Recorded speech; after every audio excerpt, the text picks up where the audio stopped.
ഈ ഒരു സ്രഷ്ടാവിനെ നിഷേധിക്കുന്നവരെ കുറിച്ചാണ് സൂറത്ത് ഇബ്രാഹിമിന്റെ 20-ാമത്തെ വചനത്തിൽ 10-ാമത്തെ വാക്യത്തിൽ അഫില്ലാഹി ശക്കും ഫാത്തിരിസ് സമാവാതി വൽ അർള്, ഈ ബ്രഹ്മാണ്ടത്തെ പടച്ച റബ്ബിനെ നിങ്ങൾക്ക് സംശയമാണോ എന്ന് ചോദിക്കുന്നത്. ഈ ചോദ്യത്തിന് ഉത്തരം പറയാതെ ദൈവനിഷേധത്തിന് സാധ്യമല്ല. ഞാൻ തുടക്കത്തിൽ പറഞ്ഞു, ഞാൻ ദൈവത്തെ നിഷേധിച്ചത് ദൈവം ഇല്ല എന്ന് എനിക്ക് തെളിവ് കിട്ടിയിട്ടാണെന്ന് ആർജവത്തോടെ പറയാനോ തെളിയിക്കാനോ ലോകത്ത് ഏറ്റവും വലിയ യുക്തിവാദി നേതാവാകുന്ന ഞാൻ നേരത്തെ പറഞ്ഞ ആൾക്കടക്കം ആർക്കുമേ സാധ്യമല്ല. പിന്നെ എന്തിനാ ഞാൻ ദൈവത്തെ നിഷേധിച്ചത്? അത് പിന്നെ ഒറ്റ വാക്കേ ഉള്ളൂ, ഒറ്റ ഉത്തരമേ ഉള്ളൂ. ദൈവത്തെ അംഗീകരിച്ച് ജീവിക്കുക എന്ന് പറഞ്ഞാൽ അത് ധർമ്മനിഷ്ഠമായ ജീവിതമാണ്. അതിൽ എനിക്ക് താല്പര്യമില്ല. എനിക്ക് ഇൻസിസ്റ്റ് നടത്തണം എന്ന് മാത്രമല്ല, മൃഗരതി വേണം, ശവരതി വേണം. എനിക്ക് എൻ്റെ ശരീരത്തെ വെട്ടിമുറിച്ച് പാകപ്പെടുത്തണം. ലൈംഗികതയ്ക്ക് മതം അനുവദിച്ച മാർഗം മാത്രം പോരാ. നിലവിലുള്ളൊരു യമു മീൻസ് എക്സ് മുസ്ലിം നേതാവ് പറയുന്നുണ്ട്, ഞാൻ ഇസ്ലാം എന്ന് വിട്ടുപോണത് മാസ്റ്റർബേഷൻ ഇസ്ലാം അനുവദിക്കാത്തത് കൊണ്ടാണ്, സ്വയംഭോഗം സംവിധാനിക്കാത്തത് കൊണ്ടാണ്. ധർമ്മനിഷ്ഠമായ ജീവിതം മുന്നോട്ട് വെക്കുന്ന മതത്തിന് അത്തരം അധർമ്മങ്ങൾ അംഗീകരിക്കാൻ പറ്റൂല. അവന് പല വണ്ടി ചാർജും കൊടുത്തിട്ട് വേഗം മുട്ടോളൂ എന്ന് പറയല്ലാതെ അവിടെ നിൽക്ക്, നമുക്കതൊന്ന് അഡ്ജസ്റ്റ് ചെയ്യാന്ന് പറയാൻ പറ്റുമോ? പറയാൻ പറ്റുമോ? ഇല്ല. അതുകൊണ്ട് മതം വേണം മനുഷ്യന്, മതം വേണം മനുഷ്യൻ. ഇസ്ലാമിനെതിരെയുള്ള വലിയൊരു ആരോപണമാണ് രവിചന്ദ്രൻ സി, നിങ്ങളുടെ തിരുവനന്തപുരത്തുകാരനാണ്. അവനൊക്കെ നടത്തുന്ന പ്രധാനപ്പെട്ട ഒരു ആരോപണമാണ് ഇസ്ലാം കോപ്പയാണെന്ന്. മഗ് എന്നുള്ള അർത്ഥത്തിനുള്ള കോപ്പ കപ്പൊന്നുമല്ല ഞാൻ ഉദ്ദേശിച്ചത്, പിന്നെ കൊതിപ്പിക്കലും പേടിപ്പിക്കലുമാണെന്ന്. ഇന്നതൊക്കെ ചെയ്തോ എന്നാ സ്വർഗം കിട്ടും പറഞ്ഞ് കൊതിപ്പിക്കും, ഇന്നതൊക്കെ ചെയ്താൽ നരകം കിട്ടുമെന്നും പറഞ്ഞ് ഭീഷണിപ്പെടുത്തും. ഇതാണ് ഇസ്ലാം എന്ന് പരിഹാസ്യ രൂപേണ അവർ കിട്ടുന്ന വേദിയിലൊക്കെ പറയാറുണ്ട്. ആത്മാഭിമാനത്തോടെ നമുക്ക് പറയാം ഇസ്ലാം കോപ്പയാണെന്ന്. എന്താ കൊതിപ്പിക്കലും പേടിപ്പിക്കലും എത്ര മോശമാണ്. ഒരു ടീച്ചർ പറയാണ്, നാളെ ഹോംവർക്കൊക്കെ കൃത്യമായിട്ട് ചെയ്തു വന്നാൽ സമ്മാനം കിട്ടും എന്ന് പറഞ്ഞാൽ അതൊരു മോശമാണോ? അതൊരു മോശമാണോ? ഈ ഒരു കൊതിപ്പിക്കലും പേടിപ്പിക്കലും ഇല്ലെങ്കിൽ മനുഷ്യ സമൂഹം വളരെ മനോഹരമായി മുന്നോട്ട് പോകും. രാവിലെ ജോലിക്ക് പോകുന്ന ഒരു മനുഷ്യന്റെ പ്രചോദനം എന്താണ്? തൻ്റെ മക്കളെയും ഭാര്യയെയും സംരക്ഷിക്കണമെങ്കിൽ ജോലി ചെയ്ത് വൈകിട്ടാകുമ്പോഴേക്ക് കൂലി കിട്ടും, അതുകൊണ്ട് ഞാനിതാ മടങ്ങി വരും. ഈ ഒരു കൂലിയെ കുറിച്ചുള്ള പ്രതീക്ഷയില്ലെങ്കിൽ രാവിലെ ബുദ്ധിമുട്ടി 50 കിലോയുടെ ചാക്കുമേറ്റ് ബസ്സിന്റെ മുകളിലേക്ക് ഓടിക്കേറാൻ ഒരു പോർട്ടർക്ക് എന്ത് പ്രചോദനമുള്ളത്? എന്ത് പ്രചോദനമാണുള്ളത്? ഒരു കുട്ടിയെ പ്രസവിക്കുന്നതും ആ കുട്ടിയെ നോക്കി വളർത്തുന്നതും അമ്മിഞ്ഞയൂട്ടുന്നതും ആഖിറത്തിൽ കൂലി കിട്ടുന്ന കാര്യമാണെന്നറിയുന്ന ഒരു ഉമ്മയ്ക്ക് കുട്ടി കരയുമ്പോൾ തൻ്റെ സ്തനം കുട്ടിയുടെ വായിലേക്ക് എത്തിച്ചു കൊടുക്കാൻ ഒരു മടി ഉണ്ടാവില്ല. അവരതൊരു മുഖ്യമായ കർമ്മമായിട്ട് കാണും. എൻ്റെ സൗന്ദര്യം പോയി പോകും, സ്തനം ഒടഞ്ഞു പോകും, അതുകൊണ്ട് ഞാൻ പാല് കൊടുക്കൂല എന്ന് പറയുന്ന വൃത്തികെട്ട അമ്മയായി അവർ മാറില്ല. എന്തുകൊണ്ട്? കോപ്പയാണത്. കേരളത്തിലും ലോകത്തുമുള്ള സർവ്വ മുസ്ലിം പ്രദേശങ്ങളും പരിശോധിക്കുക. അവിടുത്തെ വൃദ്ധസദനങ്ങളിൽ മുസ്ലിങ്ങൾ തുലോം പരിമിതമാണ്. വൃദ്ധസദനങ്ങളിൽ മുസ്ലിങ്ങൾ വളരെ വളരെ വളരെ കുറവാണ്. പിന്നെ എങ്ങനെയാണ് പേരിനെങ്കിലും കുറച്ച് ആളുകളൊക്കെ എത്തുന്നത്? വല്ല മഹല്ല് കമ്മിറ്റിയോ SYSO ഒക്കെ ആരാരുമില്ലാത്ത ആളുകളെ കൊണ്ടുപോയി പോസ്റ്റ് ചെയ്യുന്നത് കൊണ്ട് എത്ര വൃദ്ധനായാലും വൃദ്ധയായാലും ഒരു ഉപകാരമില്ലെങ്കിലും എൻ്റെ പിതാവാണിത്, തൻ്റെ മാതാവാണിതെന്ന ബോധത്തോടുകൂടെ അവരെ പരിചരിക്കാൻ ഒരു മുസ്ലിമിന് സാധിക്കുന്നത് എന്തുകൊണ്ടാണ്? ഈ മാതാവിനെയും പിതാവിനെയും പരിചരിക്കുന്നതാണ് എൻ്റെ വിജയമാർഗം എന്ന കൊതിപ്പിക്കൽ കൊണ്ടാണ്. ഈ മാതാവിനെയും പിതാവിനെയും ഞാൻ ഉപേക്ഷിച്ചിട്ടുണ്ടെങ്കിൽ എൻ്റെ നരകത്തിലേക്ക് എത്തിപ്പെടുമെന്ന ഭീതി കൊണ്ടാണ്. ഇസ്ലാം കോപ്പയാണ്, ഒരു സംശയമല്ല. അഭിമാനപൂർവ്വം പറയാം, നമ്മളതിൽ സന്തോഷിക്കുന്നുവെന്ന്. ഇതില്ലാത്ത നാടുകളെ കുറിച്ച് കൂടെ നമ്മൾ പരിശോധിക്കുക. യുക്തിവാദികളുടെയും മതവിരുദ്ധരുടെയും മതനിഷേധികളുടെയും ദൈവനിഷേധികളുടെയും സ്വർഗഭൂമികളാകുന്ന നോർവേയിലേക്കും ഡെൻമാർക്കിലേക്കും സ്വിറ്റ്സർലാൻഡിലേക്കും ഒക്കെ ഒന്ന് പോകുക, സ്വീഡനിലേക്ക് പോകുക. ലോകത്തെ ഏറ്റവും കൂടുതൽ ആത്മഹത്യ അവിടെയാണുള്ളത്. എന്തുകൊണ്ട് ഇത് സംഭവിക്കുന്നു? ലോകത്തെ ഏറ്റവും കൂടുതൽ വൃദ്ധസദനങ്ങൾ അവിടെയാണുള്ളത്. എന്തുകൊണ്ട് സംഭവിക്കുന്നു? യുക്തിവാദി തന്നെയായ ഞങ്ങളുടെ നാട്ടുകാരൻ തിരുവനന്തപുരത്ത് വന്നിട്ട് എന്തൊക്കെയോ മാജിക്കിൻ്റെ സ്കൂളുകളൊക്കെ സ്ഥാപിച്ചിട്ടുള്ള ഗോപിനാഥ് മുതുക്കാട്, അയാൾ യൂറോപ്പിലേക്ക് പ്രഭാഷണത്തിന് പോയപ്പോഴുള്ള ഒരു അനുഭവം പറയുന്നുണ്ട്. പ്രഭാഷണത്തിൻ്റെ മുന്നിൽ ഇതുപോലെ 2 പാർട്ടായിട്ട് ആളുകൾ ഇരിക്കുന്നു. ഒരു പാർട്ട് ഇത് കേൾക്കാൻ വന്ന ആളുകൾ, ഒരു പാർട്ട് മൊത്തം ഓട്ടിസം പിടിച്ചവരും ആൽഷിമേഴ്സ് പിടിച്ചവരും ബുദ്ധിയില്ലാത്തവരും മന്ദബുദ്ധികളുമായ വൃദ്ധന്മാരും വൃദ്ധകളും. എങ്ങനെയാണ് പ്രഭാഷണം കേൾക്കാൻ വന്ന ആളുകളെക്കാളും ഇത്തരം ആളുകളെ ഇവർക്ക് ഒരുമിച്ച് കിട്ടിയത് എന്ന് കൗതുകം അയാൾക്കുണ്ടായത് യാദൃച്ഛികം. സംഘാടകരോട് ഇയാൾ ചോദിച്ചു, എങ്ങനെയാണ് ഇത്രമേൽ വൃദ്ധരെയും വൃദ്ധകളെയും രോഗികളെയും റിട്ടയർഡായിട്ട് ബുദ്ധിമുട്ടുന്നവരെയും നിങ്ങൾക്ക് സംഘടിപ്പിക്കാൻ പറ്റി? ഇവർ പറഞ്ഞു, ഞങ്ങൾ സംഘടിപ്പിച്ചൊന്നുമല്ല. ഇവിടുത്തെ ഒരു ട്രെൻഡ് എന്താന്ന് വെച്ചാൽ, മക്കൾക്ക് ഒരു 8, 9, 10 വയസ്സാകുമ്പോൾ മാതാവും പിതാവും മകനും മകളും ചേർന്ന് ഒരു കുടുംബം രൂപപ്പെടുമ്പോൾ 2 കുടുംബം ഒരു വീട്ടിൽ വളരാൻ പാടില്ല എന്നാണ് ഞങ്ങളെ കൺസെപ്റ്റ്. അപ്പോൾ മാതാവിനെയും പിതാവിനെയും വൃദ്ധസദനത്തിൽ കൊണ്ടുപോയി ആക്കിയിടും.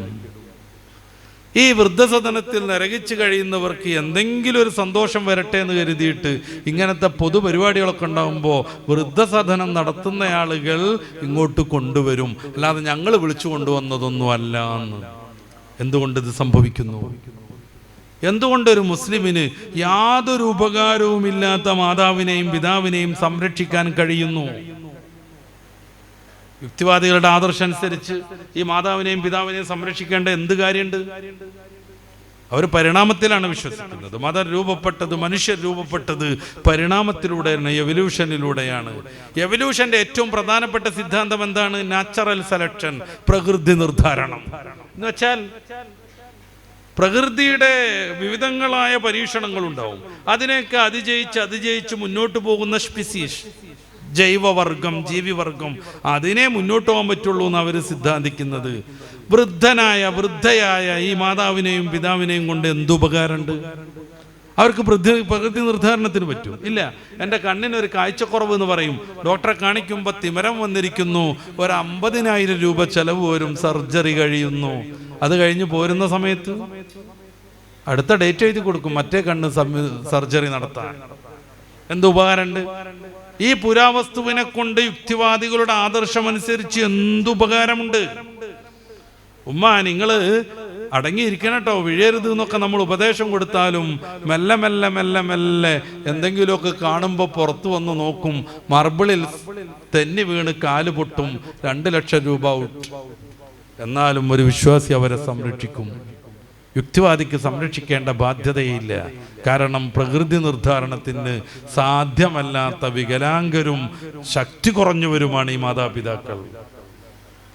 ഞാൻ അവസാനിപ്പിക്കാൻ പോവുകയാണ്. ആരാരുമില്ലാത്തൊരു സ്ഥലത്ത് വെച്ചിട്ട് നല്ലൊരു പണത്തിന്റെ വലിയൊരു കെട്ട്, 1 ലക്ഷം രൂപ ഒരു വിശ്വാസിയുടെ മുന്നിൽ പെടുന്നു. അവൻ സൂക്ഷിച്ചു നോക്കുകയാണ്, CCTV ഒന്നുമില്ല, ആരും കാണുന്നില്ല. അതെടുത്ത് പോക്കറ്റിലിട്ട് സ്വന്തം ആവശ്യത്തിന് ഉപയോഗിക്കാമെന്ന് അള്ളാഹുവിനെയും പരലോകത്തെയും വിശ്വസിക്കുന്ന ഒരുത്തന് തോന്നില്ല. എന്തുകൊണ്ട്? ആരുമില്ലാത്ത നിർജ്ജന ശൂന്യതയിലും ഹൃദയങ്ങളുടെ സ്വകാര്യ ചിന്ത മുതൽ കണ്ണിന്റെ വളരെ രഹസ്യമായിട്ടുള്ള നോട്ടം വരെ അറിയുന്ന റബ്ബ് ഇത് കാണുന്നുവെന്ന് അവൻ വിശ്വസിക്കുന്നു. അതുകൊണ്ട് അവൻ ധർമ്മനിഷ്ഠനാകുന്നു, കളവ് നടത്താതിരിക്കുന്നു, വ്യഭിചാരത്തിന് പോകാതെ ഇരിക്കുന്നു, മാന്യനാവുന്നു, മനുഷ്യനെ പരിഗണിക്കുന്നു, സ്നേഹിക്കാൻ മാത്രം അവന് ശീലം വരുന്നു, കുഞ്ഞുങ്ങളെ നോക്കുന്നു, മാതാവിനും പിതാവിനും വേണ്ടി കഠിനാധ്വാനം ചെയ്യുന്നു, ഭാര്യയെ സ്നേഹിക്കുന്നു, ഭാര്യയ്ക്ക് വേണ്ടി ജീവിതം സമർപ്പിക്കുന്നു. ഒരു വാക്കുകൊണ്ടുപോലും അവളെ ഉപദ്രവിക്കാതെ നോവിക്കാതെ അവൻ സംരക്ഷിക്കാൻ ശ്രമിക്കുന്നു. എന്തുകൊണ്ട്? റബ്ബ് അവനോട് അങ്ങനെയൊക്കെ പറഞ്ഞിട്ടുണ്ട്. അങ്ങനെ അല്ലെങ്കിൽ നരകം കിട്ടുമെന്ന് പറഞ്ഞിട്ടുണ്ട്. അങ്ങനെയാവുമ്പോഴേ സ്വർഗത്തിലേക്ക് പോകാൻ പറ്റുമെന്ന് പറഞ്ഞിട്ടുണ്ട്. ഇതാണ് മതം നൽകുന്ന സുരക്ഷിതത്വം, മനുഷ്യത്വം. ഇതിന് വിരുദ്ധമായി ഒരു നിയമവും വേണ്ട, ഒരു നിയന്ത്രണവും വേണ്ട. ആടാം, ചാടാം, പാടാം, എന്ത് അധർമ്മവും ചെയ്യാം, താന്തോന്നികളായി ജീവിക്കാമെന്ന് മതവിരുദ്ധർ സമർത്ഥിച്ചുകൊണ്ടിരിക്കുന്നു. പരിശുദ്ധ ഇസ്ലാം പറഞ്ഞതുപോലെയുള്ള ജീവിതമാണ് മനുഷ്യന് ദുന്യാവിലും ആഖിറത്തിലും വിജയത്തിനുള്ള ഏറ്റവും ലളിതവും സുതാര്യവുമായ മാർഗം. പരിശുദ്ധ ഖുർആൻ സൂറത്തു അൽ-ഇസ്രാഇന്റെ 9-ാമത്തെ വചനത്തിൽ ഇന്ന ഹാദൽ ഖുർആന യഹ്ദി ലില്ലതി ഹിയ അഖ്വം വയുബശ്ശിറുൽ മുഅ്മിനീന അല്ലദീന യഅമലൂന സ്വാലിഹാത്ത്. ഈ പരിശുദ്ധമായ വേദം മനുഷ്യനെ അവന് ഏറ്റവും ഗുണപ്രദമായതിലേക്ക് ചേർക്കുന്നുവെന്ന് പ്രഖ്യാപിക്കുന്നുണ്ട്. ഈ ഒരു സൂക്തത്തിൽ നിന്നാണ് ഇസ്ലാമിൻ്റെ ഡെഫിനിഷൻ, നിർവചനം പണ്ഡിതന്മാർ നിർദ്ധാരണം ചെയ്യുന്നത്. ലോകപ്രശസ്തമായ ഫിഖ് ഗ്രന്ഥം 10 വാള്യമുള്ള ഇബ്നു ഹജറുൽ ഹൈതമി തങ്ങളുടെ തുഹ്ഫത്തുൽ മുഹ്താജ്, അതിൻ്റെ ആമുഖത്തിൽ 1-ാം വാള്യം 24-ാമത്തെ പേജിൽ ഇസ്ലാമിൻ്റെ നിർവചനം പറയുന്നുണ്ട്. വളുഉൻ ഇലാഹിയ്യുൻ സാഹിഖുൽ ലിദവിൽ ഉഖൂലി ഇലാ മാ ഹുവ ഖൈറുൽ ലഹു ബിഖ്തിയാരിഹിമുൽ മഹ്മൂദ. എന്താണ് ഇസ്ലാം? വളുഉൻ ഇലാഹിയ്യുൻ, അതൊരു ദൈവിക സംവിധാനമാകുന്നു. അതിൻ്റെ പ്രത്യേകത എന്താണ്? സാഹിഖുൽ ലിദവിൽ ഉഖൂൽ, ബുദ്ധിയുള്ളവരെ ഈ ഇസ്ലാം കൊണ്ടെത്തിക്കുന്നു, ചേർക്കുന്നു. ഇലാ മാ ഹുവ ഖൈറുൽ ലഹു, അവൻ ഏറ്റവും ശ്രേഷ്ഠമായതിലേക്ക്. ബിഖ്തിയാരിഹിമുൽ മഹ്മൂദ, അവരുടെ ഫ്രീ വിൽ ഉപയോഗിച്ച് അവർ അതിനെ തെരഞ്ഞെടുക്കുമ്പോൾ. ഫ്രീ വിൽ ഉണ്ടോ ഇല്ല എന്നുള്ളതിനെ കുറിച്ചൊക്കെ ഒരു വലിയ ചർച്ച ഉണ്ട്. ഞാൻ നേരത്തെ പറഞ്ഞ റിച്ചാർഡ് ഡോക്കിൻസ്, അയാളോടൊപ്പം വേറെ 3 പേർ കൂടെയുണ്ട് ന്യൂ എയ്ത്തിസത്തിന്റെ സ്ഥാപകന്മാർ. അതിൽപ്പെട്ട പ്രമുഖനാണ് സാം ഹാരിസൺ. അദ്ദേഹത്തിന്റെ ഫ്രീ വിൽ എന്ന് പറയുന്ന പുസ്തകം തന്നെ ഉണ്ട്. മനുഷ്യന് അങ്ങനെ ഒരു ഇച്ഛാ സ്വാതന്ത്ര്യമൊന്നും ഇല്ല എന്നാണ് അയാൾ പറയുന്നത്. അങ്ങനെ വരുമ്പോൾ ഒരാൾ കൊലപാതകം നടത്തിയാൽ അതിന് അയാൾക്കെതിരെ ശിക്ഷ വിധിക്കാൻ പറ്റില്ല. കാരണം അയാളുടെ തലച്ചോറിൽ ചില രാസപ്രവർത്തനങ്ങൾ നടന്നപ്പോൾ ഒരു വ്യക്തിയെ കൊല്ലണമെന്ന് അയാൾക്ക് തോന്നുന്നു, അല്ലാതെ അയാളുടെ നിയന്ത്രണമൊന്നും അതിലില്ല എന്നാണ് ഈ മനുഷ്യൻ സമർത്ഥിക്കുന്നത്. തീർത്തും ബുദ്ധിശൂന്യമായ ഇത്തരം ചില സങ്കല്പങ്ങളുടെ സിദ്ധാന്തങ്ങളുടെ ആകത്തുകയാണ് ന്യൂ എയ്ത്തിസം. ദാർശനികമായി കുറെ ആയത്ത് സംസാരിക്കാൻ എനിക്ക് പരിമിതിയുണ്ട്, കാരണം ഇത് അങ്ങനത്തെ ഒരു വേദിയാണ്. പരമാവധി ലളിതമാക്കി ചില കാര്യങ്ങൾ പറയാനാണ് ഞാൻ ആഗ്രഹിക്കുന്നത്. ഇദ്ദേഹത്തിൻ്റെ തന്നെ സഹപ്രവർത്തകനും നാസ്തികതയ്ക്ക് വേണ്ടി കഠിനമായി അധ്വാനിക്കുകയും ചെയ്യുന്ന പീറ്റർ സിംഗർ എന്ന് പറയുന്ന മറ്റൊരു യൂറോപ്യൻ എഴുത്തുകാരനുണ്ട്. അയാളുടെ ദി പ്രാക്ടിക്കൽ എയ്ത്തിസം എന്ന പുസ്തകം 3 പ്രധാന കാര്യങ്ങളാണ് മുന്നോട്ട് വെക്കുന്നത്. 1, മാതാവ്, സഹോദരി, മകൾ പോലെയുള്ള അടുത്ത രക്തബന്ധമുള്ളവരോട് ലൈംഗിക ബന്ധം സമ്മതിച്ചു കിട്ടണം. ഈ വേദിയിൽ അത് പറയാൻ പറ്റുമെന്ന് എനിക്കറിയില്ല. അതിനാണ് ഇൻസിസ്റ്റ് എന്ന് പറയാൻ. അമ്മമാരും സഹോദരിമാരും ശരിക്കും മനസ്സിലാക്കണം. ഇത് പ്രചരിച്ചു തുടങ്ങിയതുകൊണ്ടാണ് നമ്മുടെ കേരളത്തിൽ സ്വന്തം മകനെ കൊണ്ട് ഗർഭിണിയാകുന്ന മാതാവ് ഉണ്ടായിത്തീർന്നത്. അങ്ങനെ ഒരു റിപ്പോർട്ട് പുറത്തു വന്നത്. നിരവധിയായ പെൺമക്കൾ അച്ഛന്മാരെ കൊണ്ട് ഗർഭിണികളാവേണ്ടി വരുന്നത്. പോലീസ് ഓഫീസർ, ഡൽഹിയിലെ പോലീസ് ഓഫീസർ പണ്ട് ഒരു പെൺകുട്ടി ബസ്സിൽ മൃഗീയമായ ലൈംഗിക പീഡനത്തിന് ഇരയാവുകയും മരണപ്പെടുകയും ചെയ്തൊരു സന്ദർഭം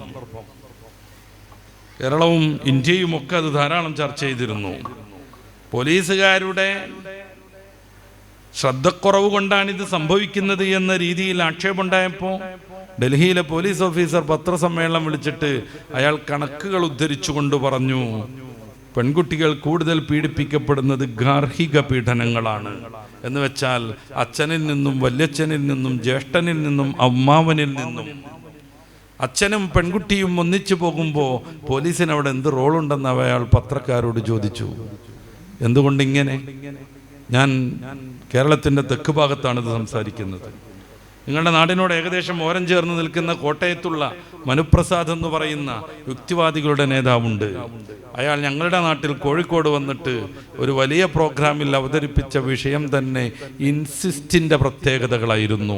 മറന്നുപോകരുത്, ഇൻസിസ്റ്റ് എന്ന് പറഞ്ഞാൽ മലയാളം കുറച്ചുകൂടെ ടഫാണ്, അഗമ്യഗമനം. വിഷയം ഞാൻ പറഞ്ഞു തരാം. സ്വന്തം മകളെയും സ്വന്തം സഹോദരിയെയും സ്വന്തം ഉമ്മയെയും ലൈംഗിക ബന്ധം അനുവദിക്കണമെന്ന് പറയുന്ന വളരെ കുരുത്തം കെട്ട താന്തോന്നിത്തം. ഇത് യൂറോപ്പിൽ മാത്രമല്ല പ്രചരിപ്പിച്ചുകൊണ്ടിരിക്കുന്നത്, നമ്മുടെ കേരളത്തിലും വരുന്നു. അവിടെ നിരവധിയായ പുസ്തകങ്ങളുണ്ട്. യുക്തിചിന്ത പോലെയുള്ള, യുക്തിവിചാരം പോലെയുള്ള കണക്കുകൾ എൻ്റെ മുന്നിലുണ്ട്. അതിൻ്റെ പേജുകളും എൻ്റെ മുമ്പിലുണ്ട്. ലൈംഗികത എന്ന് പറഞ്ഞാൽ ഒരു വിലക്ക് കൊണ്ട് നിയന്ത്രിക്കപ്പെടേണ്ടതല്ലെന്നും അതൊരു നൈസർഗികമായ രീതിയാണെന്നും അതിനു മുമ്പിൽ ഇത്തരം ബന്ധങ്ങളൊന്നും ഒരു ബന്ധനമാവാൻ പാടില്ലെന്നും വളരെ ഗൗരവത്തിൽ ആലോചിക്കണം. എന്തുകൊണ്ട് ഇസ്ലാമിക വേദിയിൽ നിന്ന് ഇത്തരം ആദർശങ്ങളെ ശക്തമായി എതിർക്കേണ്ടി വരുന്നു? കേരളം കേരളമായി നിലനിൽക്കാൻ, മനുഷ്യൻ മനുഷ്യനായി തുടരാൻ, ഏതെങ്കിലും മൃഗത്തിനെ പോലെ മനുഷ്യൻ അതപ്പതിക്കാതിരിക്കാൻ. ലൈംഗികത ഒരു പാപല്ല എന്നാണ് അവർ പറഞ്ഞു വെക്കുന്നത്. പിന്നെ ആർക്കും ആരുമായും സമ്മതമുണ്ടെങ്കിൽ അതാകാം. ഇവരെല്ലാവരും കൂടെ സമരം ചെയ്തിട്ടാണ് IPC 377 ഇന്ത്യൻ ഭരണഘടനയിൽ നിന്ന്, അല്ലെങ്കിൽ നമ്മുടെ നിയമവ്യവസ്ഥയിൽ നിന്ന് 4 വർഷം മുന്നേ വെട്ടിമാറ്റിയത്. എന്തായിരുന്നു ആ ഒരു വകുപ്പിന്റെ പ്രത്യേകത? അതിൽ വ്യഭിചാരം പാടില്ലെന്നുണ്ടായിരുന്നു. ആണും ആണും തമ്മിലുള്ള സെക്സ്, ഗേ സംസ്കാരം പാടില്ലെന്നുണ്ടായിരുന്നു. പെണ്ണും പെണ്ണുമായുള്ള സെക്സ്, ലെസ്ബിയൻ രീതി പാടില്ലെന്നുണ്ടായിരുന്നു. അതുവരെ പൊളിച്ചു മാറ്റിയതോടുകൂടെ 18 വയസ്സ് പൂർത്തിയായാൽ ആർക്കും ആരുമായും എന്തു ചെയ്യാമെന്ന് ഇന്ത്യയിൽ തീരുമാനം വന്നു. അങ്ങനെയാണ് ഈ തെക്കുഭാഗം കേന്ദ്രീകരിച്ച് 10,000-ഓളം ആളുകളുള്ള ഒരു ഗ്രൂപ്പിനെ 2 വർഷം മുന്നേ പോലീസ് പിടികൂടിയിരുന്നു. എന്താണ് ആ ഗ്രൂപ്പിന്റെ പ്രത്യേകത? ആ ഗ്രൂപ്പ് ഭാര്യമാരെ വെച്ചുമാറുന്നവരായിരുന്നു. വൈഫ് സൈപ്പിംഗ് ആയിരുന്നു അവരുടെ പണി. കേരളത്തിൽ ആകെ വാർത്തയായത് ആദ്യത്തെ 1-2-3 ദിവസം. പിന്നെ അത് അങ്ങനെ കൂമ്പടഞ്ഞു പോയി. ആയിരക്കണക്കിന് ആളുകൾ ഇത് പ്രയോഗവൽക്കരിച്ചിട്ടും ഒരൊറ്റ കേസ് മാത്രമാണ് പിന്നീട് അങ്ങനെ മുന്നോട്ട് പോയത്. എന്തുകൊണ്ട്? ഈ വിഷയത്തിൽ താല്പര്യമില്ലാത്തൊരു സ്ത്രീ, അവൾ കേസുമായി മുന്നോട്ട് പോയി. ഭാര്യമാരെ വെച്ച് മാറുക, അതിന് പല രീതികളുണ്ടത്രേ. ഒരു ചേഞ്ച് ആരാണ് ആഗ്രഹിക്കാത്തത് എന്ന് ചില വനിതാ മാഗസിനുകൾ നമ്മളെ പ്രലോഭിപ്പിച്ചു കൊണ്ടിരിക്കും. ആ ചേഞ്ചിന് വേണ്ടി, തനിക്ക് വേണ്ടി ജീവിതം സമർപ്പിക്കുന്ന, തന്നെ ആത്മാർത്ഥമായി വിശ്വസിക്കുകയും സ്നേഹിക്കുകയും ചെയ്ത, തനിക്ക് വേണ്ടി എല്ലാം സമർപ്പിച്ച ഒരു പെണ്ണിനെ മറ്റൊരാൾക്ക് വേണ്ടി കാഴ്ചവെക്കുന്ന അതിനികൃഷ്ടമായ രീതി സാംസ്കാരിക സമ്പന്നരായ നമ്മുടെ കേരളത്തിൽ പോലും ഉണ്ടായി. പക്ഷെ അതെല്ലാം ചീറ്റിപ്പോയി. എന്തുകൊണ്ട്? 377 IPC നിയമം ഇന്ന് ഇന്ത്യയിൽ നിലവിലില്ല. പ്രായപൂർത്തിയായ ഒരാൾക്ക് അയാളുടെ സമ്മതമുണ്ടെങ്കിൽ ആരുമായും എന്തുമാകാമെന്നതാണ് പുതിയ നിയമം. ഈ 10,000-കണക്കിന് ആളുകളിൽ ഒരു പെണ്ണിന് മാത്രമാണ് ഇതിൽ താല്പര്യക്കുറവുണ്ടായത്. അവർ കേസുമായി ഇപ്പോഴും മുന്നോട്ട് പോകുന്നു. ഭർത്താവിൽ നിന്ന് ഡൈവേഴ്സ് കിട്ടണമെന്ന കേസും അവർ ഒന്നിച്ചു കൊണ്ടുപോകുന്നു. ബാക്കിയുള്ള കേസുകളെല്ലാം തള്ളിപ്പോയി. എന്തുകൊണ്ട്? 2 പേർക്കും സമ്മതമാണെങ്കിൽ അതൊക്കെ റെഡിയാണ് എന്നാണ്. ഇതൊക്കെ ഓർത്ത ആയത്തിൽ പറയേണ്ടതാണ്. ഈ ഒരു ദുഷിച്ച രീതി കേരളത്തിൽ ഉണ്ടാവരുതെന്നതുകൊണ്ടാണ് നമ്മുടെ മക്കൾ നമ്മളെ സംരക്ഷണയിലാകണമെന്ന് നേരത്തെ ഉദ്ഘാടനം ചെയ്ത ഉസ്താദ് പ്രത്യേകം പറഞ്ഞത്. പരിശുദ്ധ ഇസ്ലാമിന് ഏതെങ്കിലും ഒരു തകരാറുള്ളത് കൊണ്ടല്ല. കുറച്ചാളുകളൊക്കെ എക്സ് മുസ്ലിം എന്നൊക്കെ പറഞ്ഞിട്ട് ഇപ്പൊ പ്രത്യക്ഷപ്പെടുന്നത്. എക്സ് മുസ്ലിം എന്ന് പറയുന്നതിന് പോലും വല്ല അർത്ഥമുണ്ടോ എന്ന് ആലോചിച്ചു നോക്കും. എക്സ് MLA എന്ന് പറഞ്ഞാൽ അതൊരു സ്ഥാനമാണ്. അയാൾ മുന്നത്തെ ടൈമിൽ MLA ആയിരുന്നു എന്നതിൻ്റെ അർത്ഥം. എക്സ് മിനിസ്റ്റർ എന്ന് പറഞ്ഞാൽ അതും അയാളെ കുറിച്ച് ഭൗതിക ലോകത്തെങ്കിലും ഒരു മഹത്വമാണ്. കാരണം മൂപ്പര് മുന്നേ മന്ത്രിയായ ആളാണ്. ഇസ്ലാം പറ്റാത്തത് കൊണ്ടും വെറുത്തിട്ടും ഇറങ്ങിപ്പോയി എന്ന് പറയുന്ന ആളുകൾ പിന്നെ എക്സ് മുസ്ലിം എന്ന് പറയുന്നതിന് എന്താർത്ഥമുള്ളത്? നമ്മളാരും ടോയ്ലറ്റിൽ പോയി വിസർജനം നടത്തിയിട്ട് ആ വിസർജ്യത്തെ കുറിച്ച് എക്സ് ബിരിയാണി എന്ന് പറയാറില്ലല്ലോ. നമ്മൾ ആരെങ്കിലും എക്സ് ഇടിയപ്പം എന്ന് പറയാറുണ്ടോ? അത് പറയാറില്ല. ഒരു മഹത്വവും ഒരു താല്പര്യമുള്ള വിഷയമൊക്കെ ആണെങ്കിൽ എക്സ് എന്ന് പറയും. എക്സ് MLA, എക്സ് പള്ളി ജമാഅത്ത് പ്രസിഡന്റ് എന്നൊക്കെ പറയാം. ഇത് ഇഷ്ടമല്ലാതെ ഇറങ്ങിപ്പോയിട്ട് എക്സ് എന്ന് പറയുന്നത് എന്തിനാണ്? ഞങ്ങളൊക്കെ എക്സുകാരാണ്, എന്നിട്ടും നന്നായിട്ട് ജീവിക്കുന്നുണ്ട്, ഞങ്ങളുടെ ഈ വൃത്തികെട്ട ലോകത്തേക്ക് സ്വാഗതം എന്ന് നമ്മുടെ മക്കളെ പ്രലോഭിപ്പിക്കാനാണ്. വൈജ്ഞാനികമായി വലിയ ഉഷാറൊന്നും ഇല്ലാത്ത കുട്ടികളെ തെരഞ്ഞു പിടിച്ച് വിവിധങ്ങളായ മോട്ടിവേഷൻ നൽകി ഈ ഒരു നിയന്ത്രണത്തിൽ നിൽക്കരുത്, വളയമില്ലാതെ ചാടണം, എന്തും അനുഭവിക്കണം, ഈ ലോകം അനുഭവിക്കാനുള്ളതാണെന്നും പറഞ്ഞു കയറ്റിയിട്ട് ദീനിൽ നിന്ന് തെറ്റിച്ചു കൊണ്ടുപോകുന്നു, ഒരു ചെകുത്താനെ സൃഷ്ടിക്കുന്നു. നമുക്ക് ആരുമായി ആ വിഷയത്തിൽ സംസാരിക്കാം. എന്തുകൊണ്ട് മതമില്ലാതെയാകുമ്പോൾ മനുഷ്യൻ ചെകുത്താനാകുന്നു എന്നത് വളരെ മനോഹരമായ രീതിയിൽ ഒരു ദർസ് പഠിക്കുന്ന മുതാലിമിന് പോലും സമർത്ഥിക്കാൻ പറ്റും. അതുണ്ടാവരുതെന്നതുകൊണ്ടാണ് മതത്തിന്റെ വക്താക്കൾ അവരവരുടെ ആളുകളെയെങ്കിലും സംരക്ഷിക്കണമെന്ന് പിന്നെയും പിന്നെയും പറഞ്ഞുകൊണ്ടിരിക്കുന്നത്. എന്തിനാണ് മതം? മനുഷ്യൻ ബുദ്ധിജീവിയാണ്, മനുഷ്യന് വിവേകവും ചിന്താശേഷിയുമുണ്ട്. മനുഷ്യന് മാത്രമാണ് അതുള്ളത്. മറ്റ് ജീവികൾക്കൊക്കെ നൈസർഗികമായ ജീവിതം നയിക്കാനേ പറ്റൂ. ഒരു പുതിയ ലോകം സൃഷ്ടിക്കാൻ അവർക്ക് കഴിയില്ല. ജീവിത രീതിയിൽ ഒരു മാറ്റം ഉണ്ടാക്കാൻ അവറ്റങ്ങൾക്ക് സാധ്യമല്ല. എന്തിന്? ഒരു ജോയിന്റ് ഫുഡ് പോലും മനുഷ്യനല്ലാത്ത മറ്റൊരു ജൈവ ലോകത്തും നിലവിലില്ല. ഞാൻ പറയാം, ആട് പുല്ല് തിന്നുമ്പോൾ ആ പുല്ലെന്നെ തിന്നുന്നു മൂപ്പരാൾ. ആ പുല്ലിനോടൊപ്പം ഒരു ചമ്മന്തി കൂട്ടി തിന്നാൻ ഇതുവരെ ആടിന് സാധിച്ചിട്ടില്ല, ഇനി സാധ്യവുമല്ല. അവരുടെ കൂട് നിർമ്മാണം മുതൽ, ഭക്ഷണം മുതൽ, അവരുടെ ജീവിത രീതി മുതൽ, അവരുടെ പ്രകൃതിയിലെ പ്രയാസങ്ങളെ തരണം ചെയ്യാനുള്ള മാർഗങ്ങൾ മുതൽ, അവരുടെ ലൈംഗിക ബന്ധം വരെ ആ നിയതമായ രീതിയിൽ നിന്ന് മാറുന്നു. ഒരിഞ്ചു പോലും മാറ്റിപ്പിടിക്കാൻ അവർക്ക് സാധ്യമല്ല. കാക്ക എന്ന് പറയുന്ന കേരളത്തിൽ സുലഭമായി കാണുന്ന ഒരു പക്ഷി, ആ പക്ഷിയുടെ കൂട് നിർമ്മാണത്തിൽ ഇപ്പോഴും ഒരു മാറ്റമില്ല. ആദം നബിയുടെ കാലത്ത് കാക്കയുള്ളതിനെ കുറിച്ച് ഖുർആൻ പരാമർശിക്കുന്നുണ്ട്. എത്ര വർഷമായി കാണും? ഇതുവരെ കാക്കയുടെ ജീവിത രീതിയിൽ ഒരു മാറ്റവും വന്നില്ല. മോളെ കല്യാണം കഴിക്കാനായി വീട്ടിലൊരു റൂം നിർമ്മിക്കണമെന്നൊരു കാക്കയും വിചാരിച്ചില്ല. നല്ല മഴക്കാലം വരുന്നു, എൻ്റെ കൂടിന് മുകളിൽ ഒരു പ്ലാസ്റ്റിക്കിന്റെ കവർ വെച്ചിട്ട് ഒരു റൂഫ് നിർമ്മിക്കണമെന്നൊരു കാക്കയും ഇതുവരെയും വിചാരിച്ചില്ല. നല്ല മഴയത്ത് അതങ്ങനെ കൊണ്ടിരിക്കും. മഴയ്ക്ക് ശേഷം മഴത്തുള്ളികൾ കുടഞ്ഞു കളയാനുള്ള വൃഥാശ്രമം നടത്തും. എന്തുകൊണ്ടങ്ങനെ? ഏത് ജീവി അങ്ങനെ തന്നെയാണ്. മനുഷ്യൻ അങ്ങനെയല്ല. ആന്ത്രോപോളജിയൊക്കെ വിശദീകരിക്കുന്നത് വിശ്വസിച്ചുകൊണ്ട് നമ്മൾ പറഞ്ഞാൽ, മനുഷ്യന്റെ ഒന്നാം മനുഷ്യൻ മുതൽ സംസ്കൃതനായിരുന്നു. ഇസ്ലാം അതാണ് പറയുന്നത്. എല്ലാ വിജ്ഞാനവും നേടിയ ആളായിരുന്നു ഒന്നാം മനുഷ്യൻ. നമുക്ക് പുതിയ കാലത്ത് ആന്ത്രോപോളജി, നരവംശാസ്ത്രം അനുസരിച്ച് മുന്നോട്ട് പോവാം. ആദ്യം കാട്ടിലായിരുന്നു അത്രേ, ഗുഹയിലായിരുന്നു അത്രേ, ആയുധങ്ങളില്ലായിരുന്നു അത്രേ. പിന്നെ ഇങ്ങനെ അതൊക്കെ ഇങ്ങനെ മെല്ലെ മെല്ലെ ശീലിച്ചു വന്നു.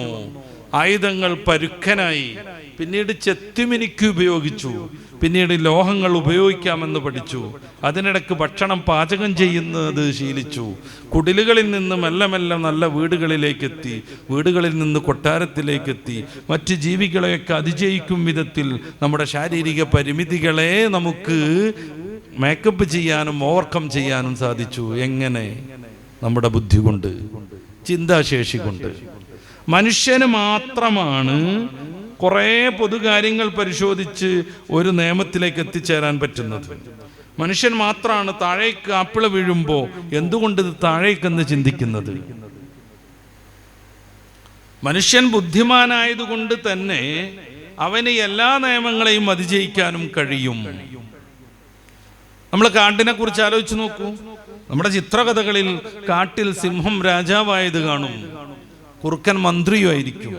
യഥാർത്ഥ ലോകത്ത് സിംഹത്തിന് അറിയില്ല അത് കാട്ടിലെ രാജാവാണെന്ന്. മന്ത്രിക്ക് അറിയില്ല ഞാൻ ഒരു വലിയ സംഭവമാണെന്ന്. മനുഷ്യന്റെ രീതിയിൽ കഥ നെയ്യുമ്പോ, കാട്ടിലെ മൃഗങ്ങൾ കഥാപാത്രങ്ങളായി വരുമ്പോ അത് രാജാവും മന്ത്രിയൊക്കെ ആവുന്നു. അല്ലാതെ കാട്ടിൽ കോടതിയില്ല, പോലീസില്ല, പട്ടാളമില്ല, നിയമങ്ങളില്ല, ലിഖിതമായ ഒരു കർമ്മങ്ങളുമില്ല. എന്നാലും സുഗമമായി അത് മുന്നോട്ട് പോകുന്നു. കലീമുല്ലാഹി മൂസ അലൈഹിസ്സലാം, സഹോദരൻ ഹാറൂൻ നബി അലൈഹിസ്സലാം ഫറോവ എന്ന കിങ്കരന്റെ മുന്നിൽ ദീൻ പഠിപ്പിക്കാൻ പോകുന്ന ഒരു രംഗം സൂറത്തു താഹയുടെ 50 മുതലുള്ള വചനങ്ങളിൽ ഉദ്ധരിക്കുന്നുണ്ട്. ഫറോവ അദ്ദേഹത്തോട് ചോദിക്കുന്ന പ്രധാനപ്പെട്ട ഒരു ചോദ്യം, മർ റബ്ബുക്കുമായ മൂസ, നിങ്ങൾ പറയുന്ന പഠിപ്പിച്ചുകൊണ്ടിരിക്കുന്ന റബ്ബ് ആരാണെന്നാണ്. വളരെ മനോഹരമായി മൂസ അലൈഹിസ്സലാം അതിന് ഉത്തരം നൽകി. റബ്ബുനല്ലദീ അഅ്താ കുല്ല ശൈഇൻ ഖൽഖഹു സുമ്മ ഹദാ, എല്ലാ ജീവികളെയും പടക്കുകയും അവയ്ക്ക് വേണ്ട നിർദ്ദേശം യഥാസമയം നൽകുകയും ചെയ്യുന്നവനാണ് എൻ്റെ റബ്ബ്. അതുകൊണ്ടാണ് ഇന്ന പുല്ല് തിന്നരുതെന്ന് ആട് തീരുമാനിക്കുന്നത്, ഇന്ന രീതിയിലാണ് ജീവിക്കേണ്ടത് എന്ന് മറ്റു ജീവികൾക്കറിയുന്നത്. തൻ്റെ ഈ ശക്തമായ കൊക്കുകൊണ്ട് കൊത്തിക്കൊത്തി മരങ്ങളിൽ പോടുണ്ടാക്കണമെന്ന് മരം കൊത്തിക്ക് തോന്നുന്നത്. ബീവറിന് പാലം നിർമ്മിക്കാനും പുഴയുടെ നടുകെ മരം മുറിച്ചിട്ട് അണക്കെട്ട് നിർമ്മിക്കാനും കഴിയുന്നത്, ഏത് വിദഗ്ധനായ എഞ്ചിനീയറെയും തോപ്പിക്കും വിധം തേനീച്ചക്ക് അറ നിർമ്മിക്കാൻ കഴിയുന്നത്, വളരെ വളരെ കലാപരമായി ചിലന്തിക്ക് അതിൻ്റെ നെറ്റ് നിർമ്മിക്കാൻ സാധിക്കുന്നത്. മനുഷ്യൻ പക്ഷേ അങ്ങനെയല്ല. നമ്മൾ ഈ കേരളത്തിൽ ഒരു നിയമം വന്നു എന്ന് വെറുതെ സങ്കല്പിക്കുക. ഒരാഴ്ച പോലീസും പട്ടാളവും കോടതിയും പ്രവർത്തിക്കില്ല. ആർക്കും ഇഷ്ടമുള്ളത് ചെയ്യാം. ഒറ്റ ലുലുമാളും 2 ദിവസം പിന്നെ ഉണ്ടാവില്ല, കൊള്ളടിച്ചിട്ടുണ്ടാകും. ഒറ്റ ജ്വല്ലറിയും പിന്നെ അങ്ങനെ പ്രവർത്തിക്കില്ല, മൊത്തം സ്വർണം വാരിക്കൊണ്ടുപോയിട്ടുണ്ടാകും. ഒരാഴ്ച കഴിഞ്ഞ് മാപ്പ് പരിശോധിക്കുമ്പോൾ കേരളത്തിൻ്റെ സ്ഥാനത്ത് ഉണങ്ങിയ പാവല് പോലെയുള്ള ഒരു സാധനം ഉണ്ടാവും, കേരളം ഉണ്ടാവില്ല. നേരെ മറിച്ച് ഒരു നിയമമില്ലായിട്ടും കാട്ടിലിങ്ങനത്തെ പ്രശ്നങ്ങളില്ല. ഒരു സിംഹവും തൻ്റെ ശക്തി ഉപയോഗിച്ച് നിരന്തരമായി മാനുകളെ മാന്തിയും പൊളിച്ചും വൃത്തികേടാക്കാറില്ല. മാംസം മാത്രമേ അതിന് തിന്നാൻ കഴിയൂ. അതുകൊണ്ട് ഏതെങ്കിലും ഒരു മാനിനെ കൂട്ടത്തിൽ നിന്ന് ഒറ്റപ്പെടുത്തി ഓടിച്ചിട്ട് പിടിച്ച് കഴിക്കും. അല്ലാതെ പോകുന്ന മാത്രയിലൊക്കെ മാനുകളെ മാന്തുക, പിച്ച, കൊല്ല, ഇങ്ങനത്തെ പരിപാടി ഉണ്ടാവില്ല. എന്തുകൊണ്ട്? അങ്ങനെ ഒരു ബുദ്ധി അവർക്കില്ല.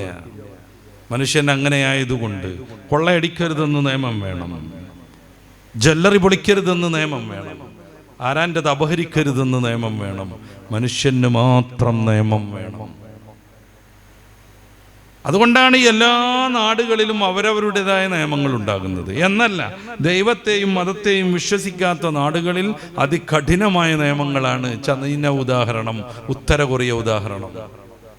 കഴിഞ്ഞ വർഷമൊക്കെ ഉത്തര കൊറിയയിൽ വളരെ മാരകമായൊരു നിയമം ഉണ്ടായിരുന്നു. ഫെബ്രുവരി 10 മുതൽ 17 വരെ ആരുമേ ചിരിക്കാൻ പാടില്ല, കരയാനും പാടില്ല. ആ നാട് ഭരിക്കുന്ന അന്നിൻ്റെ അച്ഛനാകുന്ന ഉന്നിൻ്റെ 10ാം വാർഷികമായിരുന്നു മരിച്ചതിൻ്റെ. ആലോചിച്ച് നോക്ക് നിങ്ങൾ. ആ സീസണിൽ ഒരാളുടെ അമ്മ മരിച്ചിട്ടുണ്ടെങ്കിൽ കരയണമെന്നുണ്ടെങ്കിൽ കലണ്ടറിൽ നോക്കണം, ഇനി 4 ദിവസം കൂടെ, ഇനി 3 ദിവസം കൂടെ, ഇന്ന് മുതൽ കരയാം എന്ന് പറയണം. ലോകത്തെ ഏറ്റവും കൂടുതൽ ഡെത്ത് പെനാൽറ്റി നടത്തുന്നത് ചൈനയിലാണ്. ചില വർഷങ്ങളിലൊക്കെ ലോകത്തെ മറ്റ് രാജ്യങ്ങളെല്ലാവരും കൂടെ നടത്തിയതിൻ്റെ അത്രത്തോളം ചൈനയിൽ കൊലശിക്ഷ നടന്നിട്ടുണ്ട്. എന്തുകൊണ്ട്? മതത്തെയും ദൈവത്തെയും അംഗീകരിക്കാത്തവർക്കും മനുഷ്യനാകുമ്പോൾ ഒരു നിയന്ത്രണം വേണം. ഇന്ത്യക്ക് 1947 സ്വാതന്ത്ര്യം കിട്ടിയിട്ടുണ്ട്. പക്ഷെ നമുക്ക് എല്ലാ വിഷയത്തിനും സ്വാതന്ത്ര്യം കിട്ടിയോ? ഞാൻ എൻ്റെ കാശ് കൊടുത്തൊരു കാറ് മേടിച്ചു സങ്കല്പിക്കുക, വലതുവശം ചേർന്ന് ഡ്രൈവ് ചെയ്യാൻ എനിക്ക് പറ്റുമോ? ഒരിക്കലും പറ്റില്ല. നമ്മുടെ നാട്ടിൽ നന്നായിട്ട് നിലവാരത്തിലൊരു സ്കൂൾ പ്രവർത്തിക്കുന്നുണ്ട്. ഞാൻ എൻ്റെ 2-3 മക്കളെയും കൊണ്ടിട്ട് അവിടെ കൊണ്ടുപോയിട്ട് ഒരു ക്ലാസ് റൂം കയറ്റി ഇരുത്താൻ പറ്റുമോ? ഇല്ല. പറ്റൂലല്ലോ. ഇന്ത്യക്ക് സ്വാതന്ത്ര്യം കിട്ടിയില്ലെന്ന് കരുതിയിട്ട് ഞാൻ KSRTC ഇറങ്ങുമ്പോൾ അതിൻ്റെ സീറ്റും പറിച്ചുകൊണ്ട് പോരാൻ പറ്റുമോ? മനുഷ്യനാണോ ചില നിയമങ്ങളിൽ ബന്ധിതനാണ്? സർവതന്ത്ര സ്വാതന്ത്ര്യം എന്നൊക്കെ പറയുന്ന ചില മാഞ്ഞാളുണ്ട് ഇപ്പോൾ. സർവതന്ത്ര സ്വാതന്ത്ര്യം, അതേക്കുറിച്ചാണ് നമ്മൾ ലിബറലിസം എന്നൊക്കെ പറയൽ. വിശദീകരിക്കാൻ എനിക്ക് സമയം കിട്ടുമെന്ന് എനിക്കറിയില്ല.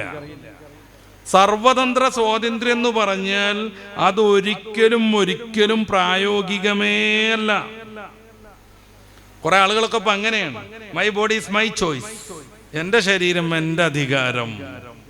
നിങ്ങളുടെ തിരുവനന്തപുരത്താണ് 2 ആഴ്ച മുമ്പേ LGBT-ക്കാരുടെ പ്രൈഡ് പരോഡ് നടന്നത്. അവരുടെ അഭിമാന യാത്ര പരമാവധി വൃത്തികേടുകൾ കാണിച്ച് നഗ്നത പുറത്താക്കി പെണ്ണും ആണും ആൺകോലവും പെൺകോലവും കെട്ടിയവരും ട്രാൻസ് വുമണും ട്രാൻസ് മാനും ഒക്കെ പാടെ ചേർന്നിട്ട് ആഘോഷ റാലി. അതിൻ്റെ അവസാനം അവരുടെ റെയിൻബോയുടെ കടലുള്ള അവരുടെ മഴവില്ലിൻ്റെ കളറുള്ള പതാകയും പിടിച്ചിട്ട് അവർ നടത്തുന്ന ഒരു പ്രതിജ്ഞയുണ്ട്, എൻ്റെ ശരീരം എൻ്റെ അധികാരം, എൻ്റെ ശരീരം എൻ്റെ അധികാരം. ഞാൻ വേണ്ട വിധം എൻ്റെ ശരീരം കൈകാര്യം ചെയ്യും. എനിക്ക് ലൈംഗികമായി ലഭ്യമായ ഓർഗനുകൾ ഞാൻ വെട്ടിമുറിക്കും. ആണായി പിറന്ന ഞാൻ പെണ്ണായി മാറും, പെണ്ണായി പിറന്ന ഞാൻ ആണായി മാറും. ഞാൻ എനിക്ക് പറ്റുമെങ്കിൽ ആണിനെ കെട്ടി ജീവിക്കും, ഒരു പെണ്ണിന് അവൾക്ക് പറ്റുമെങ്കിൽ പെണ്ണിനെ കെട്ടി ജീവിക്കും. നിങ്ങളെ ഈ തെക്ക് ഭാഗത്താണ് കോഴിക്കോട് താമരശ്ശേരിയിൽ നിന്ന് ഒരു പെൺകുട്ടിയെ പോലീസ് പിടിച്ചു കൊണ്ടുവന്നാക്കി കൊടുത്തിട്ടുള്ള മറ്റൊരു പെൺകുട്ടിയുള്ളത്. അവരുടെ പേരൊക്കെ എൻ്റെ മനസ്സിലുണ്ട്, തൽക്കാലം ഞാനത് പറയുന്നില്ല. സൗദിയിലായിരുന്നു അവർ +1 +2 പഠിച്ചത്. അന്ന് അവർ രണ്ടുപേരും പ്രണയത്തിലായി. അവർ രണ്ടുപേരും കപ്പിളായിട്ട് ജീവിക്കാൻ തീരുമാനിച്ചു. Lesbian couples. ഏറ്റവും ഫേമസ് ആണ് അവരത്രേ. അവരെ ഇന്റർവ്യൂ നടത്താൻ വേണ്ടി വ്ളോഗർമാരിങ്ങനെ കാത്തിരിക്കുകയാണ് അപ്പോയിൻമെന്റിന് വേണ്ടി. എന്നിട്ട് അവരിങ്ങനെ ഇന്റർവ്യൂവറുടെ മുമ്പിൽ വന്നൊരു ചെറിയ സ്കേർട്ട് വിട്ട് കാലുമ കയറ്റി വെച്ചിട്ട് പറഞ്ഞുകൊണ്ടിരിക്കുകയാണ് പിതാവിൻ്റെയും മാതാവിൻ്റെയും കുറ്റവും കുറവുകളും. എത്രമേൽ സങ്കടം ഉണ്ടാവും, എത്രമേൽ സങ്കടം ഉണ്ടാകും. എത്ര കഷ്ടപ്പെട്ടായിരിക്കും മാതാപിതാക്കൾ അവരെ നോവറിയാതെ ഒരുവിധ പ്രയാസം അറിയാതെ വളർത്തിക്കൊണ്ടുവന്നത്. അവസാനം വെച്ചിട്ട് വ്ളോഗറെ കാണുമ്പോൾ മാതാപിതാക്കളുടെ വളരെ മാരകമായ രീതിയിൽ ആക്ഷേപം ഉന്നയിക്കുന്നു. തുറന്ന മാതാപിതാക്കളെ കുറ്റം പറയുന്നു. എന്താ പ്രശ്നം? പ്രസവിച്ചാ പോരാ, സ്വാതന്ത്ര്യം തരണം എന്നാണ് അവർ പറയുന്നത്. ആർക്കാണ് 100% സ്വാതന്ത്ര്യമുള്ളത്? സൗദിയിലാണ് ഇവർ ജീവിച്ചതെന്ന് ഞാൻ നേരത്തെ പറഞ്ഞു. എൻ്റെ പ്രിയപ്പെട്ട സഹോദരന്മാർ ആലോചിച്ച് നോക്കുക. 6 വയസ്സിലും 7 വയസ്സിലും 10 വയസ്സിലും ഒക്കെ ഉമ്മയുടെയും വാപ്പയുടെയും കൈപിടിച്ചുകൊണ്ട് അവർ സൗദിയിലെ ഒരു പറക്കും വാഹനങ്ങളുള്ള എക്സ്പ്രസ് ഹൈവേയുടെ പരിസരത്തൂടെ നടക്കുമ്പോൾ സ്വാഭാവികമായും ഒരു കുട്ടിക്കുണ്ടാവുന്ന കുസൃതിയുണ്ട്. ഉമ്മയുടെയും വാപ്പയുടെയും കൈയൊക്കെ വിടുവിച്ചിട്ട് ഓടണമെന്ന്, ആ റോഡ് മുറിച്ച് കിടക്കണമെന്ന്. അങ്ങനെയെങ്ങാനും ഇവർ കൊതറാൻ ശ്രമിക്കുമ്പോൾ കുതറിയിട്ട് ഉമ്മയുടെ കയ്യിൽ നിന്ന് പിടുത്തം വിട്ട് ആ റോഡ് എക്സ്പ്രസ് വേ മുറിച്ചു കിടക്കണമെന്ന് അവർ വിചാരിക്കുമ്പോൾ ആ മാതാവോ പിതാവോ അവർക്ക് സ്വാതന്ത്ര്യം കൊടുത്തിരുന്നെങ്കിൽ ഇന്ന് ആ മാതാവിനെയും പിതാവിനെയും മെക്കെട്ട് കയറാൻ അവരുണ്ടാവില്ലായിരുന്നു. എല്ലാവർക്കും എല്ലാ അർത്ഥത്തിലും സ്വാതന്ത്ര്യം എവിടെ കിട്ടുന്നു? നിങ്ങൾക്കൊരു സ്വാതന്ത്ര്യമുണ്ട്, എനിക്കുണ്ട്. അതിനപ്പുറത്തേക്ക് ഈ വേദിയിലിരിക്കുന്ന നിങ്ങളെല്ലാവരും കൂടെ സ്റ്റേജിൽ കയറിയിരുന്നാൽ അതിന് സ്വാതന്ത്ര്യമില്ല. നിങ്ങൾ അവിടെ ഇരിക്കണം, ഞാൻ ഇവിടെ ഇരിക്കണം. നിങ്ങൾ പ്രഭാഷണം കേൾക്കാൻ വന്നതാ, ഞാൻ ഇവിടുന്ന് ഒരു പാട്ട് പാടിയാലോ? അതല്ല നിങ്ങൾ ആഗ്രഹിക്കുന്നത്. നമ്മൾ ആലോചിച്ച് നോക്കുക, എല്ലാ സ്വാതന്ത്ര്യമൊന്നും ഗുണമല്ല. അതുകൊണ്ടാണ് വൈക്കം മുഹമ്മദ് ബഷീർ മതിലുകളുടെ അവസാനം പറയുന്നത് ആർക്കുമാണ് നിന്റെ സ്വാതന്ത്ര്യം എന്ന്. ആ കഥ വായിച്ചവരുണ്ടാകും. അയാൾ ജയിലിലാണ്. അപ്പുറത്ത് വനിതാ ജയിലിലുള്ള ഒരു പെണ്ണുമായി യാദൃച്ഛികമായി ഇയാൾ സ്നേഹത്തിലാകുന്നു. അവർ തമ്മിൽ മതിലിന്റെ അപ്പുറത്ത് നല്ല വർത്താനങ്ങളും നടക്കും. ചെറിയൊരു ഓട്ടയിലൂടെ ഇയാൾ പൂവൊക്കെ വെച്ചു കൊടുക്കും. വാർഡന്മാരത് കണ്ടുപിടിച്ചിട്ട് ആ ദ്വാരം അവരടച്ചു കളഞ്ഞു. ഇതുവരെ കണ്ടിട്ടില്ല. അവരിങ്ങനെ സംസാരിച്ച് ഭയങ്കര ബന്ധത്തിലായി. അവസാനം അവരൊരു ഐഡിയ തീരുമാനിച്ചു, നാളെ രണ്ടുപേർക്കും പനിക്കണം. അങ്ങനെ ജയിലിലെ ആശുപത്രിയിലേക്ക് രണ്ടുപേരും എത്തണം. ആശുപത്രി കോമണാ, ആണിനും പെണ്ണിനും വേറെ ഇല്ല. അവിടെ വെച്ചിട്ട് നമുക്ക് കാണാം. അങ്ങനെ രാത്രി ഇങ്ങനെ ഉറക്കൊഴിച്ച് അതേക്കുറിച്ച് ആലോചിച്ചുകൊണ്ടിരിക്കുകയാണ്. നേരം വെളുത്തപ്പോൾ പെട്ടെന്ന് കുളിച്ചൊരുങ്ങാണ്, പനിക്കാനുള്ളതാണ്. ലഭ്യമായ നല്ല ഡ്രസ്സൊക്കെ എടുക്കുകയാണ്. ആശുപത്രി തുറക്കണമെങ്കിൽ 9 മണിയാവണം. അവരിങ്ങനെ കാത്തിരിക്കുകയാണ് പനിയായിട്ട് ആശുപത്രി പോവാൻ. ആ സമയത്താണ് വാർഡൻ വന്നിട്ട് ഇന്ന് നിങ്ങൾ റിലീസാണെന്ന് പറയണേ. അയാൾ ജയിലിൽ നിന്ന് മോചിതനായി എന്നുള്ള റിപ്പോർട്ട് കൊടുക്കുന്നത്. ഇതിങ്ങനെ പിടിച്ചു വറച്ചിട്ടാ പറയണ ആർക്കുമാണ് നിന്റെ സ്വാതന്ത്ര്യം എന്ന്. എല്ലാ സ്വാതന്ത്ര്യമൊന്നും മനുഷ്യന് പറ്റില്ല എന്നാണ് ഞാനും പറയണത്. മനുഷ്യന് ചില നിയമങ്ങൾ നിർബന്ധമാണെങ്കിൽ ആ നിയമങ്ങൾ ഏതാവണം. വേറൊരു കൂട്ടർ മനുഷ്യരെ സൃഷ്ടിച്ചതാണെങ്കിൽ അവർക്ക് കുറെ പരിമിതികളുണ്ട്, കുറഞ്ഞ വിവരം ഉണ്ടാവുള്ളൂ, ഭാവി കാലത്തെ കുറിച്ചൊന്നും അറിയില്ല. പിന്നെ ആരാണ് മനുഷ്യനെ നിയന്ത്രിക്കേണ്ടത്, ആ നിയമങ്ങൾ സംവിധാനിക്കേണ്ടത്? വളരെ ലളിതമായ ഉത്തരമാണ് ഇസ്ലാം പറയുന്നത്. അവൻ അല്ലാഹുവാവണം, നമ്മുടെ സ്രഷ്ടാവണം, സർവജ്ഞനാണവൻ, സർവകാലത്തെക്കുറിച്ച് കൃത്യമായി അറിയുന്നവൻ, തുടക്കമില്ലാത്ത ഉണ്മയാണവൻ. മനുഷ്യൻ എങ്ങനെ പ്രവർത്തിക്കണമെന്നതിന്റെ മാനിഫെസ്റ്റോ നിർമ്മിക്കേണ്ടത് മനുഷ്യനെ പടച്ചോനാണ്. ഈ മൊബൈൽ കണ്ടുപിടിച്ച ചങ്ങാതി ആദ്യം ഇതുകൊണ്ട് ഇങ്ങനെ വരുന്ന സമയത്ത് അയാൾ ഇതിന്റെ പ്രവർത്തനം എങ്ങനെയെന്നൊക്കെ പറയുമ്പോൾ ആദ്യമായിട്ട് മൊബൈലിനെ കാണുന്ന നമ്മുടെ മുമ്പിലുള്ള ഒരാൾ വന്നിട്ട് പറയാം അങ്ങനെയൊന്നുമല്ല ഇങ്ങനെയാണെന്ന് പറഞ്ഞാൽ എത്രമേൽ വിഡ്ഢിയാണ് അയാൾ. മാർക്കോണി റേഡിയോ കൊണ്ടുവരുന്നു, ഇങ്ങനെ പിടിച്ചാൽ സ്റ്റേഷൻ കിട്ടുന്നു, ഇങ്ങനെ കൂട്ടിയാൽ സൗണ്ട് കൂടുന്നൊക്കെ പറയുമ്പോൾ അതൊന്നുമല്ല, സൗണ്ട് കൂടുന്ന പറഞ്ഞതാണ് സ്റ്റേഷൻ എന്ന് പറഞ്ഞതാണ് സൗണ്ട് കൂട്ടുന്ന സാധനം എന്ന് പുറമുള്ളൊരു പൊട്ടം പറഞ്ഞാൽ എന്തുമേൽ വിഡ്ഢിയാണോ? നമ്മളാകുന്ന ഈ ഉപകരണം എങ്ങനെ പ്രവർത്തിക്കണമെന്ന് നമ്മളോട് പറയുന്നത് നമ്മളെ പടച്ച റബ്ബാണ്. നേരത്തെ ഞാൻ പറഞ്ഞല്ലോ, my body is my choice. പറ്റില്ലെന്ന് റബ്ബ് പറയുന്നു. നിങ്ങളുടെ ശരീരത്തെ ഇങ്ങനെയൊക്കെയാണ് ഉപയോഗപ്പെടുത്തേണ്ടത്, നിങ്ങൾ കരുതുന്നത് പോലെ ഉപയോഗപ്പെടുത്തിക്കൂടെന്ന് റബ്ബ് പറയുന്നു. അതിന് പിന്നിൽ വലിയ വലിയ ആദർശങ്ങളുണ്ട്, ലക്ഷ്യങ്ങളുണ്ട്, തീരുമാനങ്ങളുണ്ട്. അപ്പൊ നമ്മൾ പറയണം ആ നിലക്കൊന്നുമല്ല. ഞാൻ പിന്നെ നിങ്ങൾക്ക് മനസ്സിലാവുന്ന ഒരു ഉദാഹരണത്തിലേക്ക് പോകാം. ഞാനൊരു കാറ് മേടിക്കുന്നു. ആ കാറിൽ അതിന്റെ ഇന്ധന ടാങ്കിൽ ഡീസൽ ഒഴിക്കണമെന്നാണ് കമ്പനിയുടെ നിയമം. ഞാൻ പറയാണ്, വീട്ടിൽ കുറെ മണ്ണെണ്ണ സ്റ്റോക്ക് ഉണ്ട്, ഞാനതിൽ ഒഴിക്കും എന്ന് പറഞ്ഞാൽ my body is my choice എന്ന് പറഞ്ഞ പോലെ my car is my choice എന്ന് പറയാൻ പറ്റുമോ? നമ്മൾ വെറുതെ ഒന്ന് ആലോചിച്ച് നോക്കൂ. അതിന്റെ റേഡിയേറ്ററിൽ പണ്ടൊക്കെ വെള്ളം ഒഴിച്ചിരുന്നു, ഇപ്പോ ഗ്രീൻ കളറുള്ള ഒരു ലിക്വിഡ് ഒഴിക്കാറുണ്ട്, ഒരു കൊഴുത്ത ദ്രാവകം. വീട്ടിൽ ഇന്നലത്തെ കഞ്ഞിവെള്ളം ഉണ്ട്, നല്ല കൊഴുപ്പുണ്ട്, ഞാനിത് അങ്ങോട്ട് ഒഴിക്കും എന്ന് പറഞ്ഞാലോ? ഈ കാർ എങ്ങനെ പ്രവർത്തിക്കണമെന്ന് അത് നിർമ്മിച്ചയാൾ പറഞ്ഞിട്ടുണ്ട്. അതിന്റെ വലതുവശത്ത് ചേർന്ന് നിൽക്കുന്ന പെടല ചവിട്ടിയിട്ടുണ്ടെങ്കിൽ കാറിന് ഊക്ക് കൂടും, ഇന്ധനം കൂടുതലായി യന്ത്രത്തിലേക്ക് പ്രവഹിച്ചു കൊണ്ടിരിക്കും. അതിന്റെ സെൻട്രലിൽ ഒരു പെടലുണ്ട്, അത് ചവിട്ടിയാൽ വണ്ടി നിന്നിരിക്കും. അതിന്റെ ലെഫ്റ്റ് വശത്ത് ഒരു പെടലുണ്ട്, അതിന് ആക്സിലേറ്റർ, അതിന് ക്ലച്ച് എന്നാണ് പറയാ.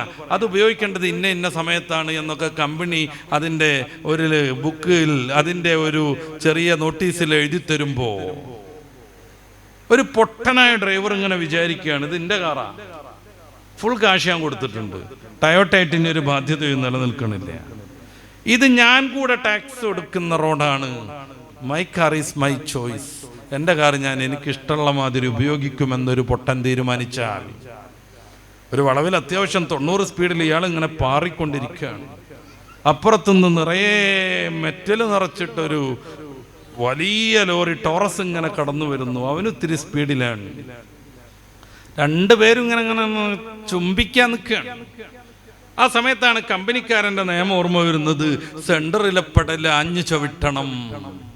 ഒരു യുക്തിവാദിയായിരുന്നു കാർ ഓടിച്ചുകൊണ്ടിരിക്കുന്നത്. ഞാൻ സർവതന്ത്ര സ്വാതന്ത്ര്യനാണ്, എൻ്റെ car, my car is my choice, ഞാൻ ആ വലതുവശത്തിലുള്ള ആക്സിലേറ്റർ ആഞ്ഞു ചവിട്ടെന്ന് പറഞ്ഞാൽ അതോടെ തീർന്നു അയാളുടെ ജീവിതം, അതോടെ തീർന്നു അയാളുടെ ജീവിതം. എന്തേ, കാർ അയാളുടേതല്ലേ? ആണ്, അയാളല്ലേ കാശ് കൊടുത്തേ, അതും ശരിയാണ്. ടാക്സ് കൃത്യമായി അടക്കുന്നില്ലേ? ആണ്, ഉണ്ട്, ഒക്കെ റെഡിയാണ്. പക്ഷെ അയാൾ ഇഷ്ടം പോലെ അയാളുടെ കാർ ഉപയോഗിക്കാൻ കഴിയില്ല. അവിടെ സെന്ററിലുള്ള പെടൽ ആഞ്ഞു ചവിട്ടണം, വണ്ടി നിൽക്കണം, അല്ലെങ്കിൽ ടോറസിന്റെ ഉള്ളിലേക്ക് ഇത് കയറിപ്പോകും. അത് വലിച്ചെടുക്കാൻ തന്നെ കുറെ ആളുകൾ മെനക്കെടേണ്ടി വരും. വളരെ ലളിതമാണ് ഞാൻ പറയുന്നത്. ഒരു യന്ത്രം എങ്ങനെ ഉപയോഗിക്കണമെന്ന് അതിനെ പടച്ചവൻ, അതിനെ സൃഷ്ടിച്ചവനാണ് കൽപ്പിക്കേണ്ടത്. മനുഷ്യനാകുന്ന വാഹനം, ഇത് ശരിക്കും വാഹനമാണ്, ഇത് ശരിക്കും വാഹനമാണ്, നമ്മുടെ ആത്മാവിന് സഞ്ചരിക്കാനുള്ളൊരിടം മാത്രം. അതുകൊണ്ടാണ് വാപ്പ മരണപ്പെട്ടാൽ അതുവരെ ഉപ്പച്ചി എന്ന് വിളിച്ചിരുന്ന മക്കൾ വിളിമാറ്റുന്നത്, നാട്ടുകാർ വിളിമാറ്റുന്നത്. പിന്നീട് അവരുടെ പ്രയോഗം തന്നെ മാറുന്നത്. രോഗമായി മരണത്തിന് തുല്യം വാപ്പ കിടക്കുമ്പോ വാപ്പനെ കുളിപ്പിക്കണ്ടേ എന്ന് പറഞ്ഞിരുന്ന മക്കൾ വാപ്പന്റെ മയ്യത്ത് കുളിപ്പിക്കണ്ടേ എന്ന് ചോദിക്കുന്നു. വാപ്പ എവിടെ? അസ്രായേൽ പോയിട്ടുണ്ട് വാപ്പയുമായി. വാപ്പനെ എപ്പോഴാണ് എടുക്കുക എന്നല്ല ചോദ്യം, വാപ്പയുടെ മയ്യത്ത് എപ്പോൾ എടുക്കുന്നു എന്നാണ്. വാപ്പയെ എപ്പോൾ മറമാടുന്നു എന്നല്ല ചോദ്യം, വാപ്പയുടെ മയ്യത്തപ്പ മറമാടുന്നു എന്നാണ്. ആരായിരുന്നു വാപ്പ? വാപ്പയുമായി അസ്രായേൽ പോയിട്ടുണ്ട്.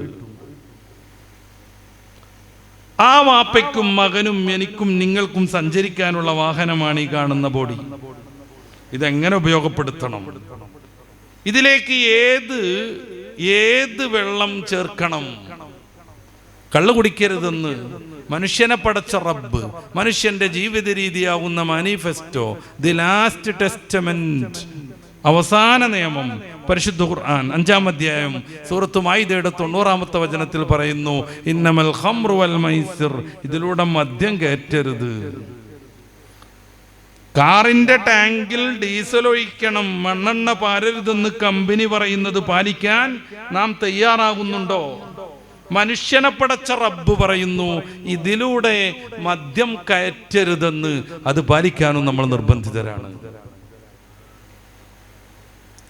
കാറ് 2 ആഴ്ച നമ്മൾ ഇട്ടു പോകില്ല. ഉംറക്ക് പോകുമ്പോൾ അയൽവാസിനെ ഏൽപ്പിക്കും, നീ അതൊന്ന് കൊണ്ടുവന്നിട്ട് ചാട്ടാക്കി വെക്കണം എന്ന്, അല്ലെങ്കിൽ ബാറ്ററി ഇറങ്ങിപ്പോകുന്നു.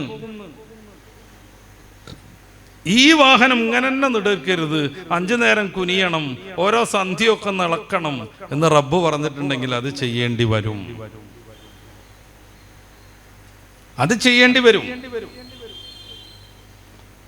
ഇടക്കിടക്ക് നമ്മുടെ ഓയിലും അതിലുള്ള വസ്തുക്കളൊക്കെ ഒന്ന് മാറ്റണം എന്ന് കമ്പനി പറയുമ്പോ ഓയിൽ ചേഞ്ചിന് മനുഷ്യൻ നിർബന്ധിതനാകുന്നത് പോലെ നമ്മുടെ ശരീരത്തിൽ അടിഞ്ഞുകൂടിയിട്ടുള്ള സംഗതികളൊക്കെ ഒന്ന് പോട്ടെ, ഇടക്കിടക്ക് നോമ്പെടുക്കണമെന്ന് മനുഷ്യനോട് റബ്ബ് പറഞ്ഞാൽ അത് നമ്മൾ സ്വീകരിക്കേണ്ടി വരും. ആ നിയമസംഹിതയാണ് ഇസ്ലാം. മനുഷ്യനെ പടച്ചവൻ മനുഷ്യൻ ജീവിക്കാൻ എങ്ങനെയൊക്കെയാണ് മാർഗങ്ങളെന്ന് പറഞ്ഞു തന്ന വിശുദ്ധമായ ആദർശം. ഞാൻ തുടക്കത്തിൽ പറഞ്ഞു, വലുന്നിലാഹിയുൻ, ദൈവികമായ സംവിധാനം. ഇതിൽ ജനിക്കാൻ ഭാഗ്യം കിട്ടിയവരാണ് നമ്മളെല്ലാവരും. മഹാനായ യാക്കൂബ് നബി അലൈഹിസ്സലാത്തു വസ്സലാം മരണവക്രത്തിൽ തൻ്റെ മക്കളെയെല്ലാം വിളിച്ചു കൂട്ടിക്കൊണ്ട് നടത്തുന്ന ഒരു ഉപദേശം പരിശുദ്ധ ഖുർആൻ സൂറത്തുൽ ബഖറയുടെ 130 മുതലുള്ള വചനങ്ങളിൽ ഉദ്ധരിക്കുന്നുണ്ട്. അം കുൻതും ശുഹദാ ഇദ് ഹളറ യാക്കൂബൽ മൗത്ത് ഇദ് ഖാല ലിബനി, മക്കളോട് യാക്കൂബ് നബി മരണ സന്ദർഭത്തിൽ പറഞ്ഞു, മാ തഅബദൂന മിൻ ബഅദി ഇന്നല്ലാഹ അസ്തഫാ ലക്കുമുദ്ദീൻ, മക്കളെ, അല്ലാഹു നിങ്ങൾക്ക് ഇസ്ലാമിനെ ദീനായി തെരഞ്ഞെടുത്തു തന്നിരിക്കുന്നു. വലാ തമൂതുന്ന ഇല്ലാ വഅൻതും മുസ്ലിമൂൻ, ഇനി മുസ്ലിങ്ങളായിട്ട് വേണം മരിക്കാനും, ഇടക്ക് വെച്ച് വ്യതിചലിക്കരുത്, എക്സായി പോകരുത്, മുസ്ലിമായിട്ട് തന്നെ വേണം മരിക്കാനും. അവിടുന്ന് ചോദിച്ചു, മാ തഅബുദൂന മിൻ ബഅദി, എനിക്ക് ശേഷം നിങ്ങൾ ആരെ ആരാധിക്കും? നഅബുദു ഇലാഹക് വഇലാഹ ആബായിക് ഇബ്രാഹിം വഇസ്മാഈൽ വഇസ്ഹാഖ് ഇലാഹം വാഹിദ, അങ്ങ് പഠിപ്പിച്ച ഇലാഹിനെ, അങ്ങയുടെ പിതാവാകുന്ന ഇബ്രാഹിം നബിയും ഇസ്മായിൽ നബിയും ഇസ്ഹാഖ് നബിയും പഠിപ്പിച്ച ഇലാഹിനെ, ഏകനാം അള്ളാഹുവിനെ ഞങ്ങൾ ആരാധിക്കും. ആ മക്കളുടെ സന്തോഷപൂർവമുള്ള മറുപടി കേട്ട് സായുജ്യത്തോടു കൂടെയാണ് യാക്കൂബ് നബി അലൈഹിസ്സലാം മരണപ്പെടുന്നത്.